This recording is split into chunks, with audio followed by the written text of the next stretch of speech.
Hi ಸ್ನೇಹಿತರೆ, welcome to our channel Mithun Raj ಅಡಿಗೆ ಮನೆ. ಇವತ್ತಿನ ವಿಡಿಯೋದಲ್ಲಿ ಸ್ಪೆಷಲ್ ಆಗಿ ನಾನು ಉಪ್ಪಿಟ್ಟು ರವೆಯಿಂದ ಯಾವಾಗಲೂ ಉಪ್ಪಿಟ್ಟು ಮಾಡೋದಲ್ಲದೆ ಸ್ವಲ್ಪ ಡಿಫ್ರೆಂಟ್ ಆಗಿ ಈ ರೀತಿ ಪೂರಿನ ಒಮ್ಮೆ ಟ್ರೈ ಮಾಡಿ ನೋಡಿ. ಒಂದು ತಿನ್ನು ಅಂತಂದ್ರೆ 4 ತಿಂದು ಮುಗಿಸ್ತಾರೆ, ಅಷ್ಟು ರುಚಿಯಾಗಿರುತ್ತೆ. ಒಂದ್ಸರಿ ಟ್ರೈ ಮಾಡ್ತಿರಲ್ವಾ? ನಾನು ಯಾವಾಗಲಾದರೂ ಉಪ್ಪಿಟ್ಟು ತಿಂದು ತಿಂದು ಬೇಜಾರಾದಾಗ ಈ ರೀತಿ ಡಿಫ್ರೆಂಟ್ ಆಗಿರುವಂಥ ರೆಸಿಪಿನ ಟ್ರೈ ಮಾಡ್ತಾ ಇರ್ತೀನಿ. ಈ ಪೂರಿಗೆ ಕಾಂಬಿನೇಷನ್ ಆಗಿ ಚಟ್ನಿ ಅವಶ್ಯಕತೆನೇ ಇರೋದಿಲ್ಲ. ಸಾಗು ಅಂತೂ ಬೇಡವೇ ಬೇಡ, ಹಾಗೆ ತಿನ್ಬೋದು. ಕಾಂಬಿನೇಷನ್ ಆಗಿ ಏನಾದರೂ ಬೇಕು ಅಂದರೆ ಮೊಸರಿಂದ ಟ್ರೈ ಮಾಡಿ, ಸಖತ್ತಾಗಿರುತ್ತೆ. ಮೊದಲನೇದಾಗಿ ನಾನು ಯಾವುದಾದ್ರೂ ಒಂದು ಮಿಕ್ಸಿಂಗ್ ಬೌಲಲ್ಲಿ 1 ಕಪ್ಪಿನ ಅಳತೆಯಲ್ಲಿ ಸಣ್ಣ ರವೆ ಹಾಕ್ತಾ ಇದ್ದೀನಿ. ಉಪ್ಪಿಟ್ಟು ಮಾಡ್ತೀವಲ್ಲ ಅದೇ ರವೆ ನೋಡಿ. ಇದನ್ನ ಬಾಂಬೆ ರವೆ ಅಂತ ಕೂಡ ಕರೀತಾರೆ. ಒಂದು ವೇಳೆ ನಿಮ್ಮ ಹತ್ರ ಸಣ್ಣ ರವೆ ಇಲ್ಲ ಅಂತಂದ್ರೆ ಬನ್ಸಿ ರವೆಯಿಂದ ಕೂಡ ಮಾಡ್ಕೋಬಹುದು. ನಂತರ ಅದೇ ಕಪ್ಪಿನ ಅಳತೆಯಲ್ಲಿ ಒಂದು ಅರ್ಧ ಕಪ್ಪಿನಷ್ಟು ನೀರು ಹಾಕಿ ನೀಟಾಗಿ ಮಿಕ್ಸ್ ಮಾಡ್ಕೊತೀನಿ. ಅಂಡ್ ನಿಮ್ಮೆಲ್ಲರ ಹತ್ರ ಒಂದು ರಿಕ್ವೆಸ್ಟ್, ನನ್ನ ಚಾನಲ್ನ ಮೊದಲನೇ ಬಾರಿ ನೋಡ್ತಾ ಇದ್ರೆ ಪ್ಲೀಸ್ ಎಲ್ಲರೂ ದಯವಿಟ್ಟು ಸಬ್ಸ್ಕ್ರೈಬ್ ಮಾಡ್ಕೊಳ್ಳಿ. ಪಕ್ಕದಲ್ಲೇ ಇರುವಂಥ ಬೆಲ್ ಬಟನ್ನ ಕ್ಲಿಕ್ ಮಾಡಿದರೆ ನಾನು ಯಾವಾಗ ವಿಡಿಯೋಸ್ ಹಾಕಿ ನೋಟಿಫಿಕೇಶನ್ ಬರುತ್ತೆ. ರವೆನ ನೀಟಾಗಿ ಮಿಕ್ಸ್ ಮಾಡ್ಕೊಂಡಿದ್ಮೇಲೆ ಒಂದು 10 ನಿಮಿಷ ನೆನೆಯಕ್ಕೆ ಬಿಡ್ತೀನಿ.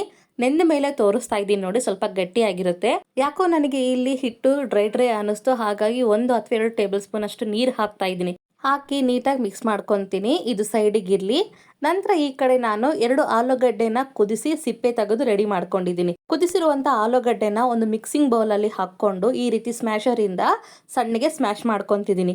ಎಷ್ಟು ಸಾಧ್ಯನೋ ಅಷ್ಟು ನೀಟಾಗಿ ಸ್ಮ್ಯಾಶ್ ಮಾಡ್ಕೊಳ್ಳಿ.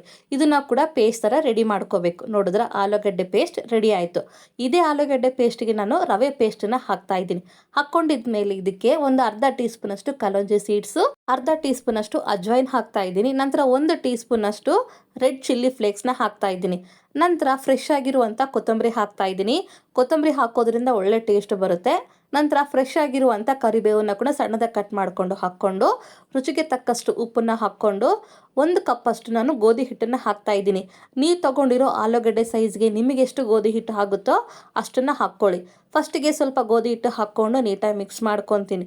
ಹಿಟ್ಟನ್ನು ಕಲಿಸ್ತಾ ಇರಬೇಕಾದ್ರೆ ಯಾಕೋ ನನಗೆ ನೀರಾಯಿತು ಅಂತ ಅನ್ನಿಸ್ತು, ಹಾಗಾಗಿ ಉಳಿದಿರುವಂಥ ಅರ್ಧ ಕಪ್ಪಿನಷ್ಟು ಗೋಧಿ ಹಿಟ್ಟನ್ನು ಕೂಡ ಹಾಕ್ಕೊಂಡು ಚಪಾತಿ ಹಿಟ್ಟನ್ನ ಅದಕ್ಕೆ ಕಲಿಸ್ಕೋಬೇಕು.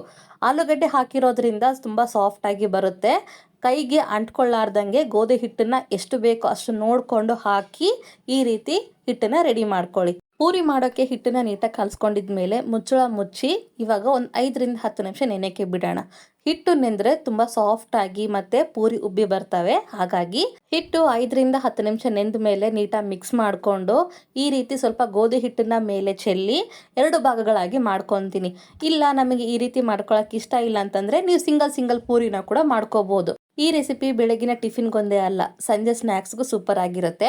ಅರ್ಧ ಭಾಗದಷ್ಟು ಹಿಟ್ಟು ತಗೊಂಡಿದ್ಮೇಲೆ ಉಳಿದಿರುವಂಥ ಹಿಟ್ಟು ಆರೋಗ್ಬಾರ್ದಂತ ಮತ್ತೆ ಮುಚ್ಚಳನ ಮುಚ್ಚಿ ಮಣಿ ಮೇಲೆ ಸ್ವಲ್ಪ ಗೋಧಿ ಹಿಟ್ಟನ್ನು ಹಾಕ್ಕೊಂಡು ಚಪಾತಿ ರೀತಿ ಲಟ್ಟಿಸ್ಕೊತ ಹೋಗಬೇಕು. ನಿಮಗೆ ಈ ರೀತಿ ಇಷ್ಟ ಇಲ್ಲ ಅಂತಂದರೆ ಸಣ್ಣ ಉಂಡೆಗಳಾಗಿ ಮಾಡಿಕೊಂಡು ಪೂರಿನ ಮಾಡ್ಕೋಬೋದು. ಆವಾಗಲೇ ಹೇಳಿದೆ. ಇಲ್ಲ ಇದೇ ರೀತಿಯಾಗಿ ನಾನು ಒಂದೇ ಸಾರಿ ಒಂದು ಬಟ್ಲ ತಗೊಂಡು ಈ ರೀತಿ ಪ್ರೆಸ್ ಮಾಡ್ಕೊತ ಹೋಗ್ತೀನಿ, ಎಲ್ಲ ಒಂದೇ ಶೇಪ್ ಬರ್ತಾವಂದರೆ ಹೀಗೂ ಮಾಡ್ಕೋಬೋದು. ಪೂರಿ ಯಾವಾಗಲೂ ಉಬ್ಬಿ ಬರಬೇಕು ಅಂದರೆ ತೆಳುವಾಗಿ ಲಟ್ಟಿಸ್ಕೋಬಾರ್ದು. ಹಿಟ್ಟನ್ನು ಸ್ವಲ್ಪ ದಪ್ಪನೇ ಇರಬೇಕು. ಹಾಗಂತ ತೀರ ದಪ್ಪಾಗೂ ಮಾಡ್ಕೋಬೇಡಿ, ಹಾಗಂತ ತೀರ ತೆಳುವಾಗೂ ಮಾಡ್ಕೋಬೇಡಿ. ಮೀಡಿಯಮ್ ಆಗಿರಲಿ ಥಿಕ್ನೆಸ್. ನೋಡಿದ್ರ ಪೂರಿನ ಎಲ್ಲವನ್ನೂ ಲಟ್ಟಿಸ್ಕೊಂಡು ಒಂದು ಪ್ಲೇಟಲ್ಲಿ ಹಾಕಿ ರೆಡಿ ಮಾಡ್ಕೊಂಡಿದ್ದೀನಿ. ಈ ಕಡೆ ಎಣ್ಣೆ ಕೂಡ ಚೆನ್ನಾಗಿ ಕಾದಿದೆ. ಸ್ವಲ್ಪ ಹಿಟ್ಟನ್ನು ಹಾಕಿ ನೋಡ್ತಾ ಇದ್ದೀನಿ, ಚೆನ್ನಾಗಿ ಕಾದಿದೆ. ಇವಾಗ ಗ್ಯಾಸನ್ನು ಲೋ ಫ್ಲೇಮಲ್ಲೇ ಇಟ್ಕೊಂಡು ಪೂರಿನ ಹಾಕಿದ್ಮೇಲೆ ಗ್ಯಾಸನ್ನು ಹೈ ಫ್ಲೇಮಲ್ಲೇ ಇಟ್ಕೊಂಡು ಈ ರೀತಿ ಸೌಟಿಂದ ಪ್ರೆಸ್ ಮಾಡ್ತಾ ಹೋದರೆ ಪೂರಿ ಉಬ್ಬಿ ಬರುತ್ತೆ. ಪೂರಿ ಮೇಲೆ ಎಣ್ಣೆ ಈ ರೀತಿ ಹಾಕ್ತಾ ಹೋಗಿ. ಫಸ್ಟ್ ಟೈಮ್ ಮಾಡೋರಾಗಿದ್ದರೆ ಸ್ವಲ್ಪ ನಿಧಾನವಾಗಿ ಮಾಡಿ, ಹುಷಾರಾಗಿ ಮಾಡಿ. ಆಲ್ರೆಡಿ ಅಭ್ಯಾಸ ಆಗಿರೋರಾಗಿದ್ದರೆ ಆರಾಮಾಗಿ ಮಾಡಿಬಿಡ್ತಾರೆ. ಪೂರಿ ನೋಡಿದರೆ ಎಷ್ಟು ಚೆನ್ನಾಗಿ ಉಬ್ಬಿ ಬಂದಿದೆ ಅಲ್ಲ. ಇನ್ನೊಂದು ಪೂರಿ ಕೂಡ ಹಾಕಿ ತೋರಿಸ್ತಾ ಇದ್ದೀನಿ. ಗ್ಯಾಸನ್ನು ಲೋ ಫ್ಲೇಮಲ್ಲೇ ಇಟ್ಕೊಂಡು ಪೂರಿನ ಹಾಕಿ ನೆಕ್ಸ್ಟ್ ಹೈ ಫ್ಲೇಮಲ್ಲಿ ಗ್ಯಾಸನ್ನು ಇಟ್ಕೊಂಡು ಪೂರಿನ ಈ ರೀತಿ ಪ್ರೆಸ್ ಮಾಡಬೇಕು. ಇಲ್ಲ ಅಂತಂದರೆ ಪೂರಿ ಮೇಲೆ ಎಣ್ಣೆ ಹಾಕ್ತಾ ಹೋದರೆ ಪೂರಿ ಉಬ್ಬಿ ಬರುತ್ತೆ. ಪೂರಿ ಮಾಡಿದಾಗ ಪೂರಿ ಉಬ್ಬಿ ಬರಬೇಕಂದ್ರೆ ಇಂಪಾರ್ಟೆಂಟ್ ಸ್ಟೆಪ್ಪು, ಪೂರಿ ಸ್ವಲ್ಪ ದಪ್ಪ ಇರಬೇಕು. ಹಾಗಂತ ಜಾಸ್ತಿ ದಪ್ಪ ಮಾಡ್ಕೋಬೇಡಿ. ಪೂರಿನ ಎಲ್ಲವನ್ನು ರೆಡಿ ಮಾಡ್ಕೊಂಡು ಒಂದು ಪ್ಲೇಟಲ್ಲಿ ಹಾಕ್ಕೊಂಡಿದ್ದೀನಿ. ಬಿಸಿಯಾಗಿ ಪೂರಿ ತಿಂತಾ ಇದ್ರೆ ನಾರ್ಮಲ್ ಪೂರಿ ಮರ್ತೇ ಹೋಗ್ತೀರಾ, ಅಷ್ಟು ರುಚಿಯಾಗಿರುತ್ತೆ, ತುಂಬಾ ಸಾಫ್ಟ್ ಆಗಿರುತ್ತೆ. ಕಂಪಲ್ಸರಿ ಆಗಿ ಈ ರೆಸಿಪಿನ ಟ್ರೈ ಮಾಡ್ತಿರಲ್ವಾ? ಈ ರೆಸಿಪಿ ಈ ವಿಡಿಯೋ ನಿಮಗೆ ಇಷ್ಟ ಆದ್ರೆ ನನ್ನ ಚಾನಲ್ನ like, share, comment and subscribe ಮಾಡ್ಕೊಳ್ಳೋದನ್ನ ಮಾತ್ರ ಮರಿಬಿಡೋಕೆನಾ. ಮುಂದಿನ ವಿಡಿಯೋದಲ್ಲಿ ಮತ್ತೆ ಸಿಗ್ತೀನಿ. ಅಲ್ಲಿವರೆಗೂ ಟೇಕ್ ಕೇರ್, ಬಾಯ್.